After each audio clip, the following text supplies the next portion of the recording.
VD. Satheesan നേരത്തെ മാധ്യമങ്ങളെ കാണുന്നുണ്ടായിരുന്നു. അതിനിടയിൽ അദ്ദേഹം പറഞ്ഞ ഒന്ന് രണ്ട് കാര്യങ്ങളിലുള്ള വിമർശനങ്ങൾ കൂടി ഇപ്പോൾ വളരെ സജീവമായി വരുന്നുണ്ട്. ഒന്ന്, സഹപ്രവർത്തകരോട് മോശമായി പെരുമാറുന്നത് സ്വാഭാവികമാണ് എന്ന തരത്തിൽ ഒരുപക്ഷെ പറഞ്ഞതിനിടയിൽ പറഞ്ഞു പോയതായിരിക്കാം. അത് പല സ്ഥാപനങ്ങളിൽ നടക്കുന്നുണ്ട്, അതൊക്കെ സ്വാഭാവികമായി നടക്കുന്നതാണ്.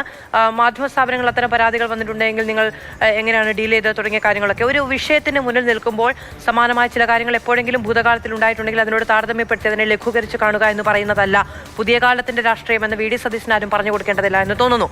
രാഹുൽ മാങ്കൂട്ടത്തിനെതിരായ പരാതികളുടെ പശ്ചാത്തലത്തിൽ മറ്റു ചില കാര്യങ്ങൾ കൂടി പുറത്തു വരുന്നുണ്ട്. രാഹുൽ മാങ്കൂട്ടവുമായി ബന്ധപ്പെട്ട ചില ചാറ്റുകൾ പുറത്തു വരുന്നുണ്ട്, അതുകൂടി ഒന്ന് പരിശോധിക്കാം.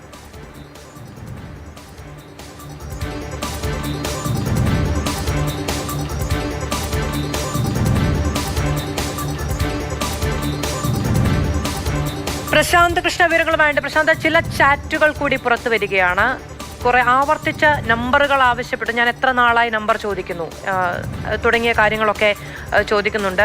അനിയനായി കാണേണ്ടതില്ല എന്ന് ഈ ചാറ്റുകളിൽ പറയുന്നുണ്ട്.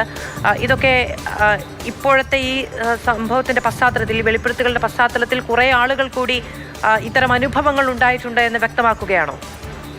മാധു, ഇന്നലെ യുവനടി നടത്തിയ വെളിപ്പെടുത്തൽ രാഹുൽ മാങ്കൂട്ടത്തിനെതിരെ, അതിന് പിന്നാലെ കൂടുതൽ സ്ത്രീകളുടെ ഭാഗത്തുനിന്ന്, യുവതികളുടെ ഭാഗത്തു നിന്ന് ഇത്തരം അവരുടെ അനുഭവങ്ങൾ പങ്കുവച്ചുകൊണ്ടുള്ള സോഷ്യൽ മീഡിയ, സാമൂഹ്യ മാധ്യമങ്ങളുടെ പല ഹാൻഡിലുകളിലൂടെയും പുറത്തു വരുന്നുണ്ട്. അതിൽ പലതും നമുക്ക് ഈ സംപ്രേഷണം ചെയ്യാൻ അല്ലെങ്കിൽ പ്രേക്ഷകരെ കാണിക്കാൻ കഴിയില്ല, കാരണം അതിൻ്റെ ആധികാരികത അടക്കം സംശയത്തിലാണ്. ഏതായാലും രാഹുൽ മാങ്കൂട്ടത്തിനെതിരായ ആക്ഷേപങ്ങൾ, ആരോപണങ്ങൾ ഗുരുതരമാണ്. അതുകൊണ്ട് തന്നെയാണ് രാഹുൽ മാങ്കൂട്ടത്തിൻ്റെ ഗോഡ് ഫാദറായ വി.ഡി. സതീശൻ തന്നെ അദ്ദേഹത്തിൻ്റെ പേര് പറഞ്ഞില്ലെങ്കിൽ പോലും തള്ളിപ്പറയുന്ന നിലപാട് സ്വീകരിച്ചിരിക്കുന്നത്. എന്തായാലും ചില വാട്സപ്പ് ചാറ്റുകൾ കൂടി പുറത്തു വരുന്നുണ്ട്. അത് രാഹുൽ മാങ്കൂട്ടത്തിൽ 2020 KSUവിൻ്റെ ചുമതല ഉണ്ടായിരുന്നപ്പോഴെല്ലാം നടത്തിയ വാട്സപ്പ് ചാറ്റുകളുണ്ട്, അല്ലാത്തതുണ്ട്.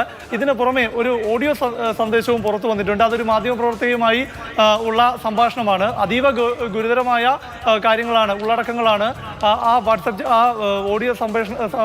ഓഡിയോയിൽ ഉള്ളത്. അതുകൊണ്ട് അതിൻ്റെ ഇരയായ പെൺകുട്ടിയുടെ ശബ്ദം മറച്ച് പുറത്ത് പറയാൻ കഴിയില്ല, അല്ലെങ്കിൽ അത് സംപ്രേഷണം ചെയ്യാൻ കഴിയില്ല എന്നതുകൊണ്ട് തന്നെ ആ ഓഡിയോ ചാറ്റിൻ്റെ ആധികാരികത അടക്കം വിശ്വസിക്കാൻ നമുക്കിപ്പോൾ സാധിക്കാത്തതുകൊണ്ട് തന്നെ അത് സംപ്രേഷണം ചെയ്യാൻ കഴിയാത്ത. ഏതായാലും ഒരുപാട് കേന്ദ്രങ്ങളിൽ നിന്ന്, അത് കോൺഗ്രസിനുള്ളിൽ നിന്ന് തന്നെയാണ് ഇത്തരം വിവരങ്ങൾ പുറത്തു വരുന്നത് എന്ന് വേണം മനസ്സിലാക്കാൻ. കാരണം മറ്റ് ഇപ്പോൾ CPM-ൻ്റെ ആണെങ്കിലും BJP-യുടെ ആണെങ്കിലും ഹാൻഡിലുകൾ ഇത് ഷെയർ ചെയ്ത് കാണുന്നില്ല. പക്ഷേ തീർച്ചയായും ഇത്തരം പരാതികൾ കൂടുതലായി വന്നുകൊണ്ടിരിക്കുന്നു.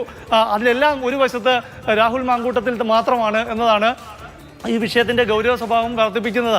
മാത്രമല്ല, ഇപ്പോൾ കഴിഞ്ഞ ദിവസം ഒരു യുവനടി പരാതിയുമായി പരസ്യമായി രംഗത്തിറങ്ങി. ഇന്നിനി മറ്റു ചിലർ പരാതിയുമായി രംഗത്ത് വരും, അത് സാമൂഹ്യ മാധ്യമങ്ങളിലൂടെ തന്നെ രംഗത്ത് വരും എന്ന ചില വിവരങ്ങൾ പുറത്തു വരുന്നു. അപ്പോൾ കൂടുതൽ പ്രതിസന്ധിയിലേക്ക് പാർട്ടി നേതൃത്വം എത്തുന്നത് ഇന്നലത്തെ വെളിപ്പെടുത്തലിന് പുറമെ തന്നെ ഇത്തരത്തിലുള്ള